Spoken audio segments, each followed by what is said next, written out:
Hello viewers, एक बार फिर से आपका बहुत बहुत स्वागत है आपके अपनी YouTube channel fundamental classes Bareilly में। मैं अभिषेक जौहरी आपके साथ आगे लेकर चलता हूं ज्योग्राफी की सीरीज़। जैसे हम देख पा रहे हैं हमारी जीएस की दोनों सीरीज़ बढ़ रही हैं, जल्दी आपको हिस्ट्री भी प्रोवाइड होगी। तो ज्योग्राफी की सीरीज़ में हम फिजिकल ज्योग्राफी, वर्ल्ड ज्योग्राफी में हमने स्टार्ट कर दिया था और हम पहुँच गए थे कहाँ तक, अगर आपको ध्यान हो तो हमने जो था अर्थ की इंटरनल स्ट्रक्चर आपको बता दी थी कि पृथ्वी कैसे क्या होती है। तो आइए आज हम चल के जाते हैं कि चट्टानें क्या होती हैं, शैल या रॉक्स।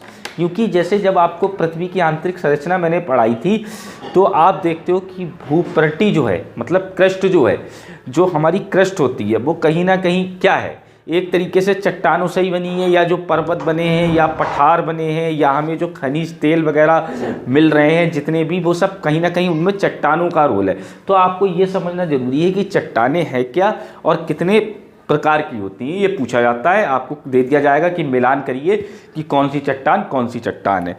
तो देखिए, सबसे पहले अगर हम बात करें तो चट्टानें हैं क्या, अगर हम एक छोटी सी लाइन में आपको डेफिनेशन देना चाहें ज्योग्राफिकल लैंग्वेज में, तो चट्टानें खनिजों का मिश्रण है। किसका मिश्रण है? खनिजों का मिश्रण है, मिनरल्स का। जैसे कि जो हमारी क्रस्ट है अर्थ की, या जो हमारी अर्थ है, उसमें सबसे ज़्यादा जो खनिज है वो है ऑक्सीजन। ये आप ध्यान रखिएगा। क्रस्ट की बात करें, अगर हम उसकी बात करते हैं, एटमॉस्फेयर वायुमंडल की बात करते हैं, तो हम जानते हैं नाइट्रोजन सबसे ज़्यादा है, उसके बाद ऑक्सीजन। लेकिन अगर हम क्रस्ट पे किसी एलिमेंट की बात करते हैं, किसी मिनरल की बात करते हैं, तो सबसे ज़्यादा है ऑक्सीजन और उसके बाद है सिलिकॉन, और फिर इस तरीके से बाकी सारे जो है उनका है। लेकिन सबसे ज़्यादा जो रूल है वो ऑक्सीजन का, ये आपको ध्यान रखना चाहिए। अब देखिए, जो खनिजों का मिश्रण है, जैसे आप देखते हैं मिनरल्स हैं चट्टानों के अंदर, खनिजों का मिश्रण है, जिसमें मिट्टी में भी जब आप पढ़ोगे तो मिनरल्स पाए जाते हैं। तो खनिजों का मिश्रण जो है वो चट्टानें हैं। जैसे आपने ये देखी होंगी, ऐसी ऐसी कहीं ऐसी कहीं, जो आप देखते हो, जैसे अगर कहीं ना कहीं आप देखो हीरा या फिर सेल खड़ी, या फिर आप देखो बलुआ पत्थर या चूना पत्थर या संगमरमर, ये सब क्या है? ये चट्टानें हैं। तो इसलिए इनके बारे में पढ़ना जरूरी है। तो देखिए, सबसे पहली बात आती है कि अब चट्टानें होती कितने टाइप की हैं। तो देखिए, चट्टानें आप समझ गए खनिजों का मिश्रण है। देखिए, 3 टाइप की चट्टानें हैं। अग्नेय चट्टानें, अग्नेय चट्टानें जिसको इजीनस रॉक्स भी बोलते हैं। इजीनस का मतलब होता है शायद ये इजीनस रॉक्स जो हैं, वॉश कर दो आप, डिस्टर्बेंस हो गया क्या। तो देखिए, शैल जो होती हैं वो कितने टाइप की होती है, तो मुख्यतः जो शैल होती हैं वो 3 टाइप की होती हैं। उसमें पहली है आपकी अग्नेय चट्टानें या इजीनस रॉक्स। इजीनस का मतलब होता है आग। अब इसको आग या इजीनस नाम क्यों दिया गया? देखिए, जब मैंने आपको पढ़ाया था तो पृथ्वी की आंतरिक संरचना, तो मैंने बताया था पृथ्वी का जो अंदर का जो है पार्ट है, जैसे ऊपर से आपको क्रस्ट ठोस दिखती है, लेकिन अंदर जो पार्ट है वो कैसा है? मुलायम है। कैसा है? मतलब पिघली हुई अवस्था में है, मेल्ट है। तो क्या होता है कि जिसको बोलते हैं मैग्मा। जैसे अगर ये अर्थ है तो अर्थ के अंदर जो ये जो चीज़ें हैं, मिनरल्स हैं, ये कैसी हैं? तरल अवस्था में है। कैसे हैं मिनरल्स? तरल अवस्था में। जैसे इसको बोलते हैं, ये सियाल परत जो है वो सीमा पे तैर रही है, तो ये तरल अवस्था में, इस तरल पार्ट को बोलते हैं मैग्मा। क्या बोलते हैं? मैग्मा। और जब ये बाहर आ जाता है तो उसको बोलते हैं लावा। तो होता क्या है एक्चुअली, जब ज्वालामुखी वगैरह आते हैं तो क्या होता है कि ये लावा निकल के अर्थ से बाहर आ जाता है, और ये लावा जो होता है वो अर्थ से निकल के बाहर आया, अंदर से ये मैग्मा बाहर आया, और धीरे धीरे ये जमना चालू हो जाता है। जैसे जैसे ठंडा होता है, गर्म होती है, उसके बाद क्या होता है? ये जमना चालू हो जाता है। तो ये जो जमता है, इसी को, ये जो चट्टानें बनती हैं इसके जमाव के कारण, इसी को बोलते हैं हम अग्नेय चट्टानें या इजीनस रॉक। इसीलिए नाम आज दिया गया है, क्योंकि जो पृथ्वी के अंदर मैग्मा है तरल अवस्था में, जब ज्वालामुखी आया या पृथ्वी में कोई टेक्टोनिक हरकत हुई या विवर्तनिक हरकत हुई, तो फिर वो लावा निकल के बाहर आ गया और ठंडा होकर जम गया, तो उसको बोलते हैं अग्नेय चट्टानें। अब देखिए, अग्नेय चट्टानों की भी पूछी जाती है कि मेन चीज़ क्या है और अग्नेय चट्टानें कौन सी होती हैं। तो देखिए, अग्नेय चट्टानें जो होती हैं उसमें परतें नहीं होती हैं, मतलब अभी आपको मैं एक परत वाली चट्टानें बनाऊंगा तो अग्नि चट्टानों में परतें नहीं होती हैं, अग्नि चट्टानों में जीवाश्म नहीं होते हैं। जीवाश्म का मतलब वैसे वनस्पति या जंतुओं वगैरह के अंश ज़्यादा नहीं होते हैं, क्योंकि ये होती है ज़मीन के अंदर से निकल रही हैं, तो इनके अंदर क्या होते हैं, निकलते हैं मिनरल्स निकलते हैं, खनिज निकलते हैं। तो देखिए अब और कौन कौन सी होती है अग्नि चट्टानें, जैसे आपने नाम सुना होगा ग्रेनाइट और बेसाल्ट। ग्रेनाइट और बेसाल्ट चट्टानें, तो ग्रेनाइट या बेसाल्ट चट्टानें कौन सी कैटेगरी है, इग्नियस रॉक्स में है।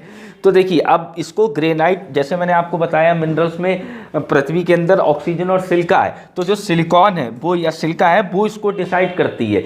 अगर सिलिका की मात्रा अधिक होती है, सिलिका ज़्यादा है, तो उसको ग्रेनाइट चट्टानी, ग्रेनाइट अग्नि चट्टान बोलते हैं, और सिलिका अगर कम होता है तो उसको बेसाल्ट चट्टानें बोलते हैं। जो आपके भारत का दक्षिणी पठार है, जब आप इंडियन ज्योग्राफी पढ़ा रहे होंगे, दक्कन का पठार, तो वो जो है अग्नि चट्टानों का ही बना हुआ है। जो दक्कन का या दक्षिण का पठार है वो किसका है, अग्नि चट्टानों का। तो समझ गए आप अग्नि चट्टानें क्या होती हैं, कैसे बनती हैं। इनको प्राथमिक चट्टानें भी बोलते हैं। प्राथमिक चट्टानें इसलिए बोलते हैं क्योंकि इन सब का जो बाकी आप दोनों चट्टानें पढ़ोगे उनका निर्माण इसी से हुआ है और ये एक साइकिल है। तो आप समझ गए ग्रेनाइट बेसाल्ट।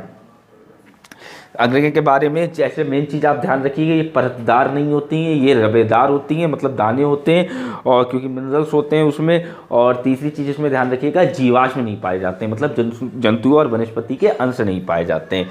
अब दूसरी चट्टान देखिए, अपसादी चट्टान। मैग्मा भी आपको क्लियर हो गया। अपसादी चट्टानें क्या होती हैं, देखिए अपसादी, इसको परतदार भी बोलते हैं, अपसादी या परतदार, इंग्लिश में बोलते हैं सेडिमेंट्री रॉक्स। सेडिमेंट्री रॉक्स, देखिए ये क्या होती है। जैसे आप वो देख रहे थे अग्नि चट्टानों का निर्माण कहाँ से हो रहा है, जमीन के अंदर से आग जब निकल रही है, ज्वालामुखी वगैरह आ रहा है।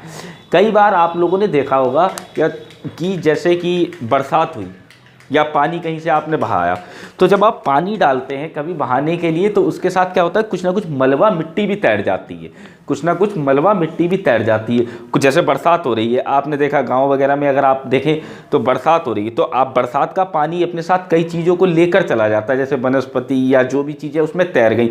अब जब वो वहाँ पर ठहर गया तो वो धीरे धीरे जमने लगता है परत के रूप में। जैसे मान लीजिए पत्ते जमा हो गए, उसके ऊपर मिट्टी जमा हो गई, उसके ऊपर किसी जंतु के अवशेष जमा हो गए, फिर उसके ऊपर फिर कुछ और तीसरी चीज़ जमा हो गई।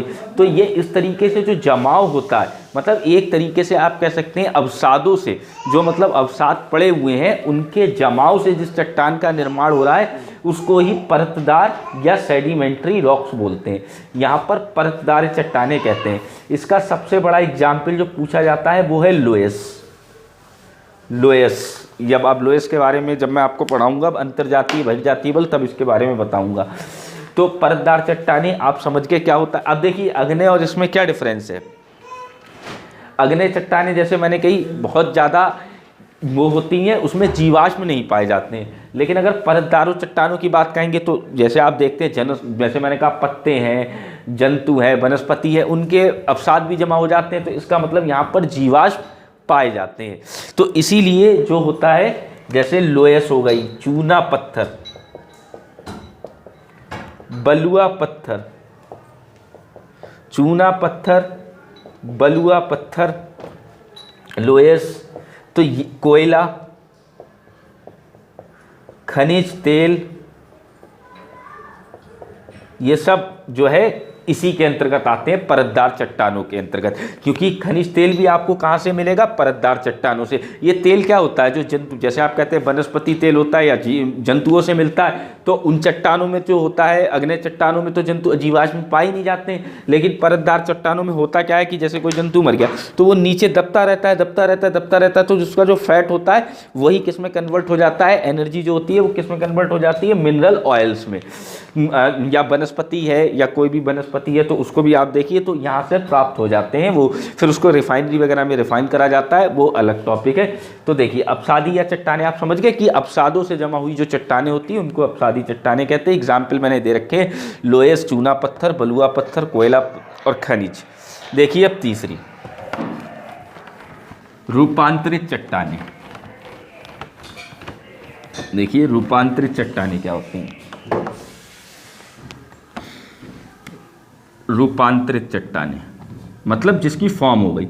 मतलब अगर अग्नेय या अपसादी चट्टानों की, जैसे कि अगर अर्थ है वहाँ पर वायुमंडल है तो टेम्परेचर भी बदल रहा है, प्रेशर भी बदल रहा है, तो ताप या दबाव के कारण उनके रूप में जैसे कोई चीज़ रखी हुई है, अब उस पर प्रेशर आप डालो, इसमें थोड़ी बहुत टूट फूट भी हो जाएगी, या फिर उस पर गर्मी ज़्यादा पड़ेगी तो सिकुड़ेगी भी। इस तरीके की जो भौतिक और रासायनिक क्रियाएँ होती हैं, उसी की वजह से चट्टानें अपना रूप चेंज कर लेती हैं, ट्रांसफॉर्म कर लेती हैं। इसको ट्रांसफॉर्मिंग रॉक्स भी बोलते हैं। तो उसी को कहते हैं, क्या कहते हैं, रूपांतरित चट्टानें। मतलब ये अलग से नहीं आती, ये अग्नेय और अपसादी जब अपना रूप परिवर्तित कर लेते हैं तो उसको बोलते हैं रूपांतरित चट्टानें। जैसे कि आप देखिए, जो चूना पत्थर होता है वो ताप और दबाव के कारण किस में बदल दिया जाता है, संगमरमर में।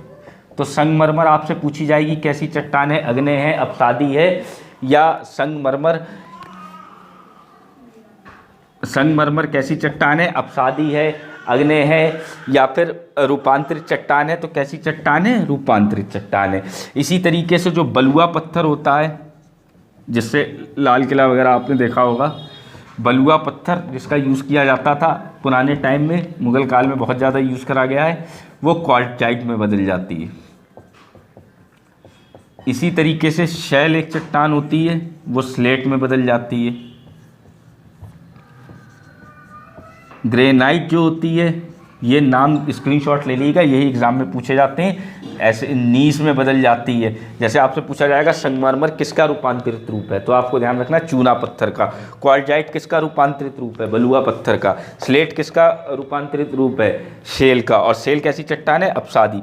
ग्रेनाइट किसका वो नीस किसका रूपांतरित रूप है, ग्रेनाइट का। ग्रेनाइट कैसी चट्टान है, अग्नेय, इग्नियस रॉक्स। तो इस तरीके के क्वेश्चंस आपके एग्जाम में रहते हैं। जैसे कि आप देख रहे हैं कोयला, कार्बन, इसको ही हम किस में बदल देते हैं, हीरे में भी बदल देते हैं और ग्रेफाइट में भी बदल देते हैं। हीरा और ग्रेफाइट, जब आप केमिस्ट्री पढ़े होंगे तो इसके बारे में पढ़े होंगे। चतुष्फलकीय संरचना होती है, ये लुब्रिकेंट होता है और ये हार्ड होता है। ठीक है, तो ये आपकी चट्टानें जो हो गई, तीनों तरीके की हो गई। अब देखिए, एक साइकिल है, ये आपस में ही एक दूसरे में कन्वर्ट होती रहती हैं। अगर आप उसको समझ गए तो आप समझ जाएंगे कि कुछ नहीं है। देखिए जैसे फॉर एग्जाम्पल, हमारी यहाँ से लावा निकला और अग्नेय चट्टान का निर्माण हुआ, अग्नेय चट्टान का निर्माण हुआ। अब अग्नेय चट्टान के निर्माण के बाद ही अपक्षय अपरदन, अपक्षय अपरदन मैं आपको पढ़ाऊंगा, जो जैसे मैं बता रहा हूँ कि चट्टानों का कट छट जाना या अवसादों का बह जाना, यही सब अपक्षय अपरदन है। तो जब वो हो गया अपक्षय अपरदन, मतलब अग्नेय चट्टानों का मलबा निकला, वो मलबा बहा, तो फिर वो किस में कन्वर्ट हो गई, अपसादी या परतदार चट्टानों में। और इन्हीं चट्टानों पे जब ताप या दाब का प्रभाव पड़ा, जब ताप या दाब का प्रभाव पड़ा, टेम्परेचर या प्रेशर का, ताप या दाब का, इन भौतिक कारकों का या प्राकृतिक कारकों का प्रभाव पड़ा, तो इनका रूप बदल गया। ये किस में हो गई, रूपांतरित चट्टानों में। और रूपांतरित चट्टानें ही जब गल जाती हैं, गलन होने लगता है उनका, जैसे ख़राब हो जाती हैं वो चट्टानें, गलन का मतलब मेल्ट हो गई और धरती के अंदर धंसने लगती हैं, तो फिर से वो किस में बदल जाती है, मैग्मा में। तो देखिए ये पूरी साइकिल हो गई, इग्नियस रॉक से सेडिमेंट्री रॉक, सेडिमेंट्री रॉक से ट्रांसफॉर्मिंग रॉक्स और ट्रांसफॉर्मिंग रॉक से अग्नेय चट्टानें। तो चट्टानों से आपके जो भी क्वेश्चन है वो मैंने आपको बता दिए हैं, जो सेपरेट पूछे जाते हैं। और इसके बाद जब हम आगे वर्ल्ड ज्योग्राफी पढ़ रहे होंगे तब मैं आपसे नाम लूँगा कि इस वाले हिस्से में अग्नेय चट्टानें पाई जाती हैं, यहाँ पर अपसादी चट्टानें पाई जाती हैं, जहाँ पर ज्वालामुखी आएंगे वहाँ पर अग्नेय होंगी। तो आप समझ जाएंगे, तो इसलिए ये आपको फिजिकल ज्योग्राफी का कंसेप्ट पता होना चाहिए था। तो थैंक यू सो मच, मिलते हैं एक बार फिर। वीडियो अच्छी लगी हो तो लाइक शेयर सब्सक्राइब जरूर करें। धन्यवाद।